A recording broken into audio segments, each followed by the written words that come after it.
o erro que o advogado que atua na área imobiliária não pode cometer de jeito nenhum? É sobre isso que eu vim aqui hoje conversar com vocês. Mas antes de adentrar nessa necessidade de você entender qual erro não pode ser cometido por um advogado imobiliário, eu tive o cuidado de consultar 3 experts que atuam em outras áreas do direito para que elas digam para mim quais são os erros que os advogados nas respectivas áreas que elas atuam não poderão cometer. Então, por exemplo, eu fui lá e consultei Camilão, Camila Mazera, advogada que atua na área do direito de família. E falei assim, Camilão, na sua área de atuação, o que é que vai contabilizar como um plus para um advogado que atua na área familiarista?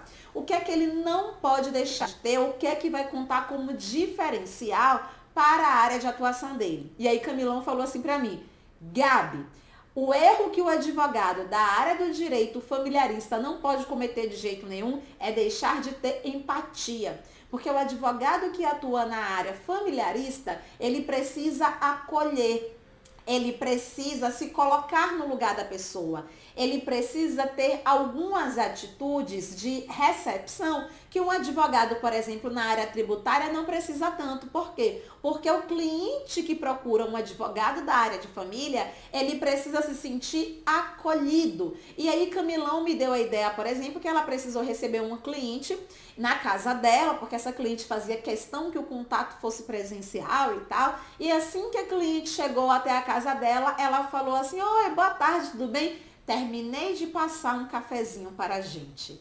E que aquilo, obviamente, para algumas pessoas pode soar como sendo pouco. O que é que Camilão queria ali? Ela queria exatamente fazer com que essa cliente se sentisse à vontade, se sentisse em casa, se sentisse pertencente, tranquila, para essa cliente compartilhar com ela as necessidades dela. E não para por aí, Um advogado que atua na área de família, ele recebe com uma caixinha com lenço, porque sabe que existe a possibilidade da pessoa chorar. O advogado que atua na área de família, coloca ali um chocolatezinho, oferece um cappuccino, tudo como forma de quê? De transferir para que a pessoa se sinta devidamente acolhida, para que a pessoa sinta aquele clima de empatia. Então vocês percebem que dentro da área de família existe uma peculiaridade entre aquele cliente que vai automaticamente fechar com você, então não basta você saber o direito de família, e aquele cliente que vai entender que o serviço que você prestou foi só mais um e por isso ele não confia em você a ponto de lhe entregar essa causa.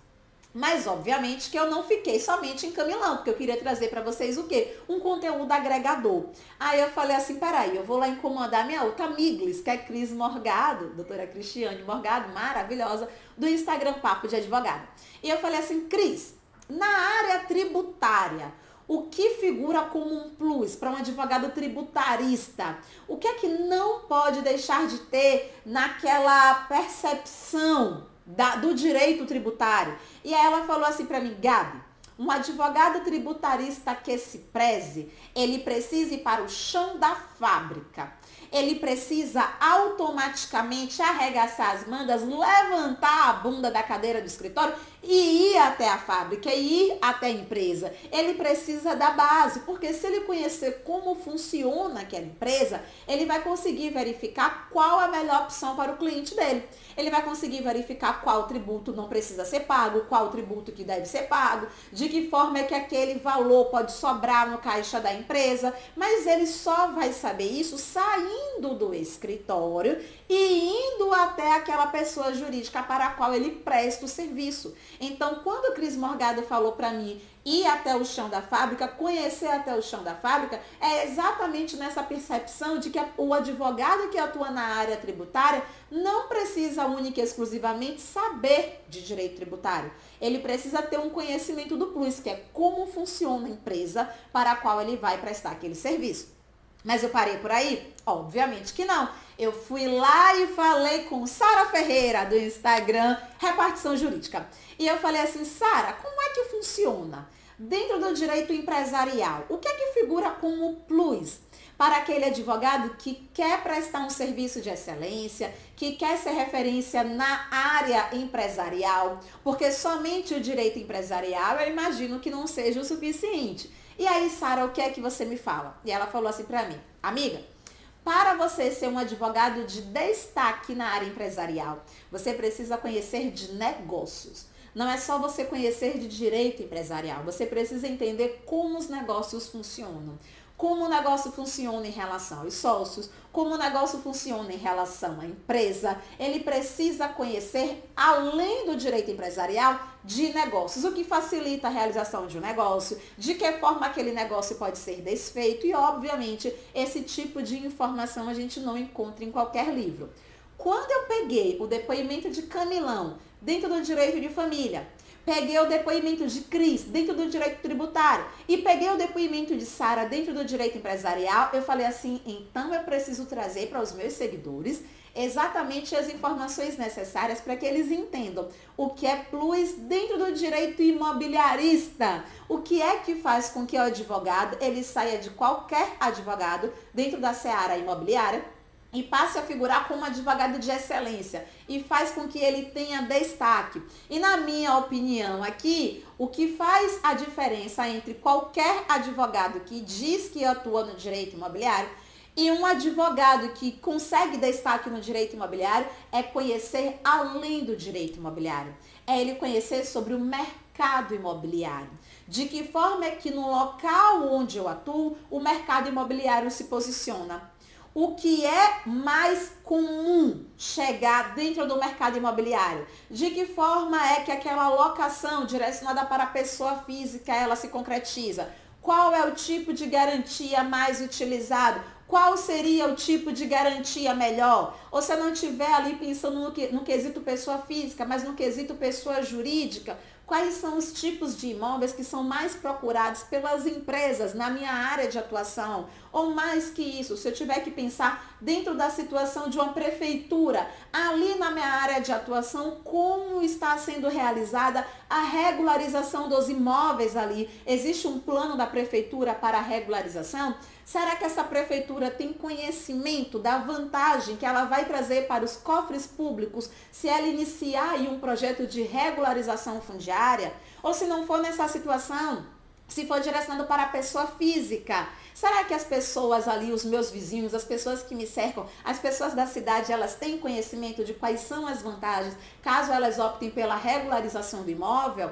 Ou se o objetivo não foi esse, se a pessoa está pensando em comprar um imóvel, será que a pessoa que está pensando em comprar, ela consegue visualizar as oportunidades ou as vantagens de, ao invés de comprar aquele imóvel à vista, hoje fazer um financiamento imobiliário? Será que esse crédito imobiliário para o meu cliente seria de fácil aprovação? Será que existe algum impedimento? Será que dá para poder utilizar, por exemplo, um saldo do FGTS? As incorporadoras que fazem parte da minha cidade, por exemplo, de que forma é que essas incorporadoras estão atuando? Elas estão optando pela construção de unidades que figuram como prédios ou de unidades que figuram como casas? Será que dentro do setor hoteleiro, do setor de turismo, pegando o gancho aqui do imobiliário, não seria interessante, por exemplo, fazer um timeshare ou fazer uma multipropriedade? Então, quando você conhece do mercado imobiliário da sua área de atuação, você começa a vislumbrar oportunidades para que o advogado ganhe mais dinheiro. Quais são os empecilhos hoje que as pessoas estão enfrentando para a aquisição daquele imóvel naquela área? Ah, existe uma situação ali que ocorre um impeditivo de um uso capião? Não existe algo que facilita o uso capião? Então, assim, entender do mercado imobiliário, entender como figura o potencial comprador daquele imóvel, ou como figura, ou como se comporta o potencial locador, o potencial locatário, faz com que o advogado imobiliário ele ganhe destaque. Porque dentro da advocacia imobiliária não basta saber de direito imobiliário, assim como dentro da advocacia familiarista não basta saber de direito de família, assim como na advocacia tributária ou tributarista, né, não basta saber de direito tributário, e na advocacia empresarial não basta saber de direito empresarial. Entendam. Saber o direito é a base, mas o que vai fazer com que você alcance mais clientes, o que vai fazer com que você vire destaque, o que vai fazer com que você se torne referência naquela área de atuação, não é a base, é exatamente o que você faz além da base. Porque o direito imobiliário você precisa ter conhecimento, obviamente, assim como tributário, assim como de família, assim como de empresarial. Mas nós temos quase 2 milhões de advogados no Brasil. O que vai fazer com que você ganhe o destaque, além da base, é ofertar o que quase ninguém oferta. É saber o que quase ninguém sabe, é saber exatamente de que forma se posicionar, o que trazer. E durante o momento em que eu fui advogada imobiliária e que eu ganhava dinheiro prestando consultoria imobiliária, muitas vezes o cliente chegava até o meu escritório acreditando que ele precisava somente de um conhecimento imobiliário. E eu tinha a expertise de trazer para ele, exatamente porque eu conhecia o mercado imobiliário, algumas noções em relação ao próprio mercado como um todo. Então, quando um cliente meu chegava e falava assim, doutora Gabriela, eu estou pensando em comprar o imóvel tal, que é o imóvel na planta de tal incorporadora, trouxe aqui o contrato para que a senhora analise, dá para poder assinar, não dá, o que, é que a senhora acha e tal. E eu falava assim, quanto você pode dispor hoje de recurso financeiro para aquisição desse imóvel? E ele falava assim, um exemplo, 300 mil, 350, eu falava, olha só, essa incorporadora, ela tem um índice de reclamação por atraso na entrega de imóvel que é muito alto. Se o senhor está querendo esse imóvel para morar, quer dizer que pode existir uma grande possibilidade de uma dor de cabeça no futuro. Em contrapartida, tem essa outra incorporadora aqui que, por exemplo, o acabamento do imóvel é muito melhor, disparado. O senhor pode ir lá visitar o decorado, porque eu já visitei, eu sei do que eu estou te falando. Eu sei, por exemplo, que essa incorporadora aqui, eles estão facilitando a aquisição, eles estão dando de brinde um carro, de brinde uma viagem, certo? E que eles não têm o mesmo nível de reclamação em relação ao atraso na entrega do imóvel. Será que não seria mais interessante? Ou muitas vezes, quando o cliente chegava para mim e ele falava assim, eu estou pensando em financiar um imóvel. E eu estou querendo assinar a promessa de compra e venda. Primeira pergunta que eu fazia para ele é, o seu crédito, ele já foi aprovado? Ah, não, eu posso ver isso depois. Não, você não pode ver isso depois. Você tem que verificar se existe a possibilidade de aprovação desse crédito antes da assinatura da promessa de compra e venda. Então, percebam que o meu contato com o meu cliente durante aquela consultoria imobiliária não era só para revisar aquele contrato e dizer assina, até porque regra geral um contrato de adesão, né? Se for pensar na aquisição de imóvel na planta e tal, era mais que isso. Era para mostrar para ele o que ele não sabia. E ele não sabia disso por quê? Porque o meu cliente não conhecia do mercado imobiliário. Eu tive, por exemplo, uma cliente, quando estava advogando, que ela falou assim, Gabriela, eu tenho um determinado imóvel, certo? Esse imóvel hoje eu recebo um pagamento de determinado órgão público no valor de 17 mil reais e eu acho que eu tenho direito ao pagamento de 30 mil porque tal imóvel específico hoje recebe 30 mil de determinado banco.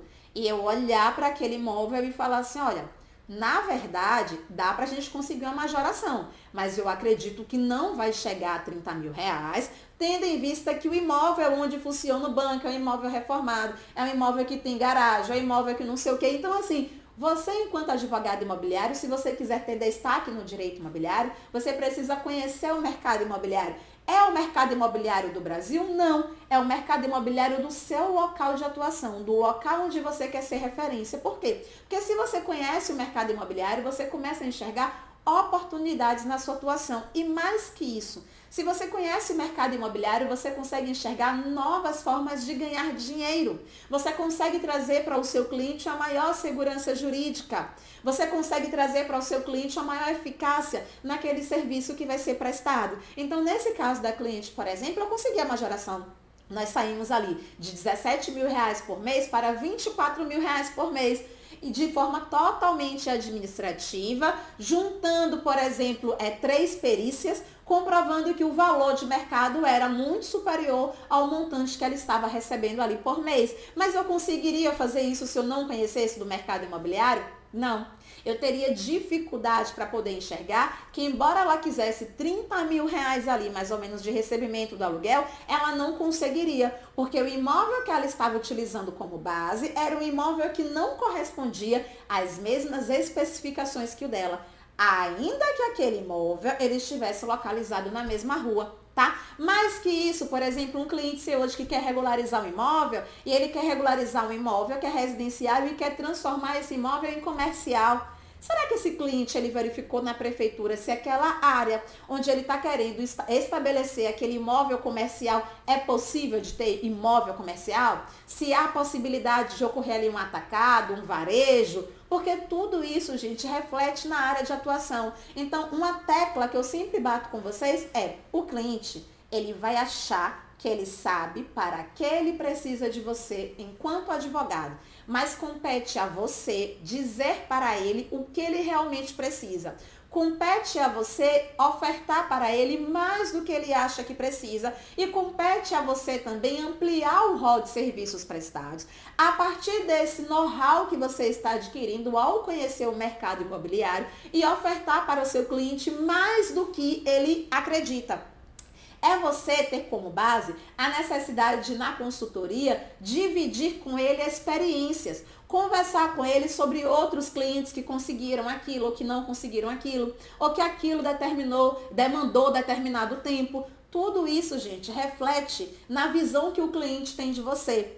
Então entendam, conhecer somente o direito imobiliário é sua obrigação. Se você quiser ser referência, você vai precisar conhecer mais do que o direito imobiliário. Você vai ter que conhecer o mercado imobiliário como um todo. Então, na minha opinião, o advogado que quer ser referência na área imobiliária, ele não pode conhecer somente o direito imobiliário. E por isso muitos advogados imobiliaristas, eles acabam não tendo destaque, porque eles acham que basta conhecer o direito imobiliário, basta ler o livro de Scavone, que ele vai estar apto a ser referência no mercado. Enquanto muitas vezes, infelizmente, quando ele só repete condutas, ele não demonstra apto para ser referência no mercado imobiliário, ele demonstra que ele é somente mais um, entre tantos outros dentro da área imobiliária.